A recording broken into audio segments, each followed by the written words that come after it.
A ideia é psicologicamente verdadeira na medida em que ela existe. Quando ele falou isso? No momento que ele estava falando sobre, por exemplo, acreditar ou não para o cientista, para o psicólogo, se a concepção virginal de Maria é uma verdade ou não, é secundário.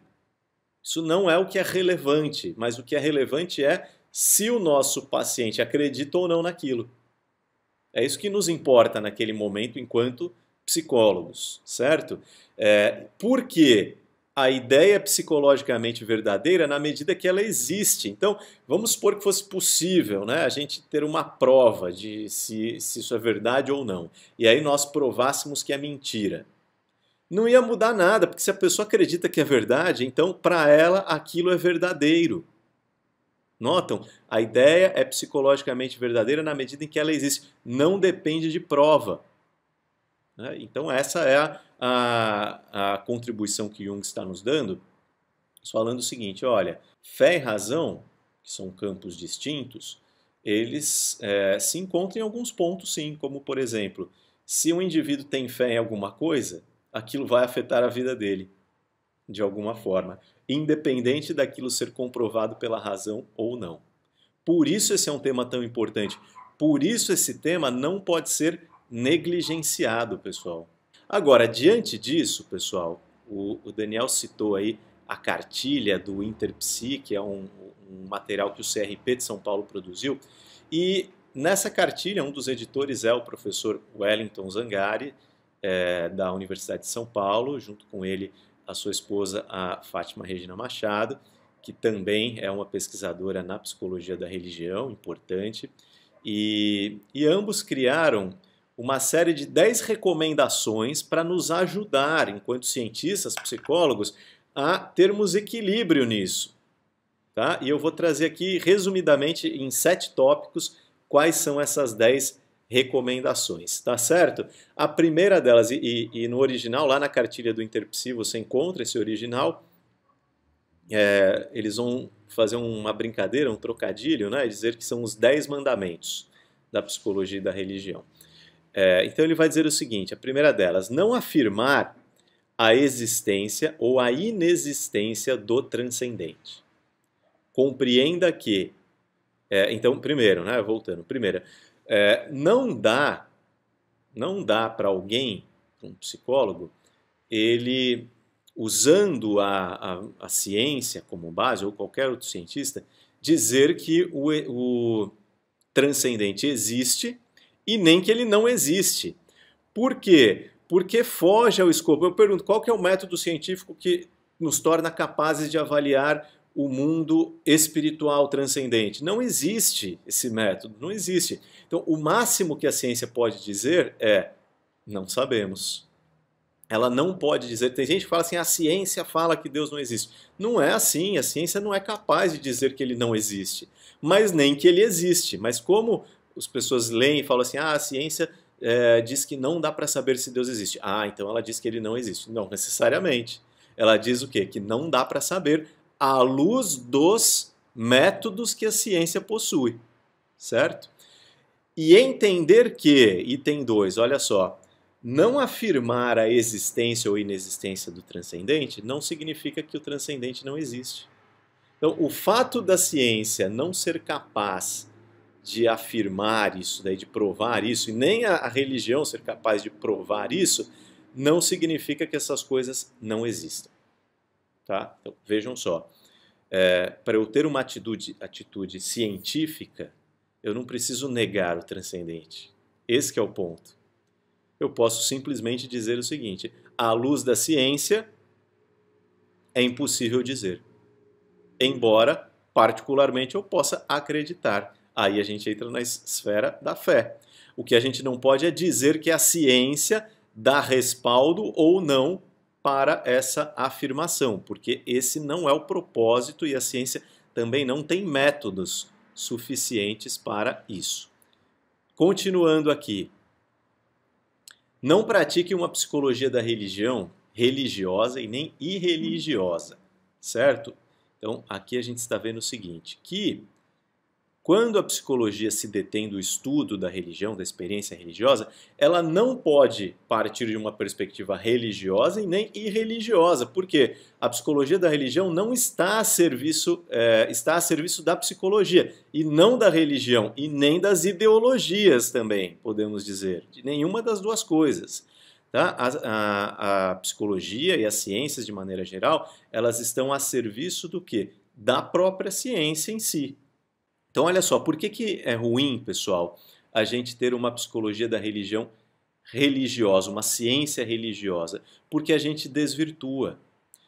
Eu falei bastante na semana da logoterapia, uma teoria psicológica, para ela ser validada, considerada, para ela ser algo assim bem relevante, ela precisa seguir alguns critérios. Então, ela precisa apresentar uma cosmovisão clara, ela precisa ter uma antropologia também muito clara, ela precisa de uma visão de psicopatologia muito clara e ela precisa de métodos e técnicas comprovadas empiricamente, aplicadas na prática, para saber se aqueles construtos teóricos de fato correspondem àquilo. Então, essa verificação e, consequentemente, né, associado a isso, a validação dos pares, ou seja, outras pessoas da mesma área concordarem com o que você está falando, né, e testemunharem ou examinarem a mesma coisa.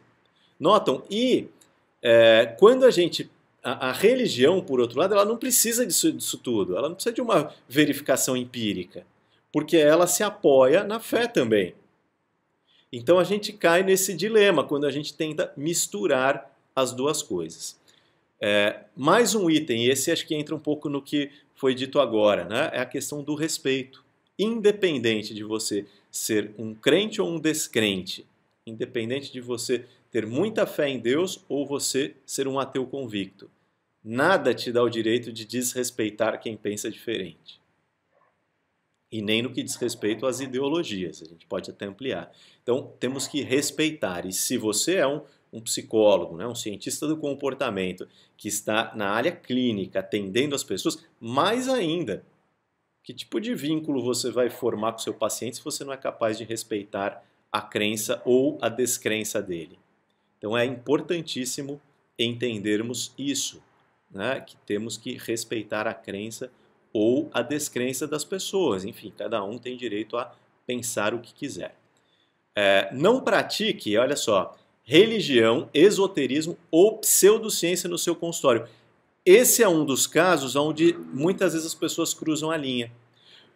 Quando eu falo para vocês, tem que ter critérios, certo? Então, um psicólogo pode ser uma pessoa religiosa? Claro que pode. A psicologia e conselho profissional nenhum vão tirar o seu direito de praticar uma religião, né? Isso é uma questão de foro íntimo, enfim, nada te impede de ter fé e de ter uma religião. Porém, se você é um psicólogo, a gente parte do seguinte pressuposto: você está atendendo como psicólogo, você está oferecendo para as pessoas um serviço de psicologia. Então você tem que se restringir aos métodos da psicologia. Se você está usando qualquer outra coisa no processo de atendimento psicológico que não seja psicologia, você está fazendo errado.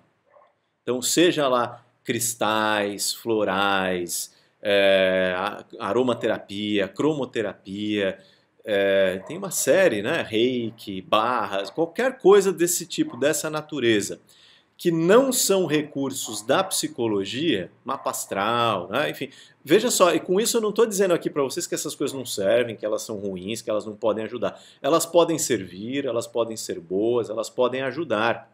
E muita gente vai dizer isso, até que foi ajudado por essas técnicas.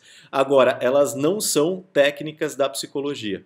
Então, se eu sou um psicólogo, eu não posso usá-las. E nem práticas religiosas. Ah, mas eu sou um psicólogo e a religião é uma coisa tão boa, eu gosto tanto de orar. Tudo bem, você não é privado de orar. Só que a oração não pode ser um método de atenção à saúde mental dos seus pacientes. É isso que não pode acontecer. Percebem? É deixar cada coisa, pessoal, no seu devido lugar. Ah, mas e se eu sou um psicólogo e um astrólogo ao mesmo tempo? Eu não posso ser? Pode, claro que pode. Você pode estudar o que você quiser, ter a formação que você quiser. Mas você não pode, enquanto um psicólogo, oferecer um serviço de astrologia. Então você separa as coisas. Tem lá o seu consultório de astrologia e o seu de psicologia. E aí você fala, aqui é astrologia, aqui é psicologia. Na melhor das hipóteses, faça isso. Mas eu entendo que o ideal é você fazer o quê? Escolher uma das duas coisas, para não gerar confusão para os seus próprios clientes. Tá? Sexto, compreenda o discurso religioso do teu paciente a partir do seu referencial teórico, da teoria psicológica de referência.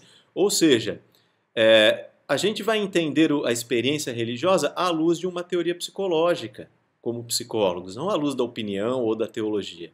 Né? Então, o que, né, de acordo com essa perspectiva teórica, por exemplo, eu uso a logoterapia, o que isso vai dizer sobre a religiosidade das pessoas. Respeite as suas próprias crenças e descrenças religiosas e reconheça a impossibilidade de uma neutralidade completa.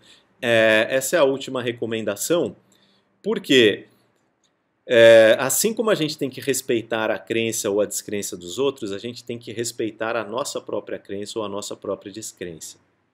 E reconhecermos que, embora ser neutro seja um objetivo, é um desafio. Aquele que, como está na Bíblia, inclusive, fazendo um trocadilho, né? Aquele que está em pé, cuide para não cair. Aquele que acha que é imparcial, não, comigo não tem problema, esse é o que mais corre o risco de misturar as coisas. Então temos que ter um olhar crítico sobre nós mesmos. Será que eu estou misturando as coisas? Será que eu estou trazendo o meu lado religioso ou o meu lado antirreligioso para o meu trabalho científico enquanto psicólogo? Devemos nos fazer essa pergunta o tempo todo. A palavra diálogo que o Ian Barbour usa, eu acho que é a grande chave, o grande segredo para nós resolvermos esse dilema.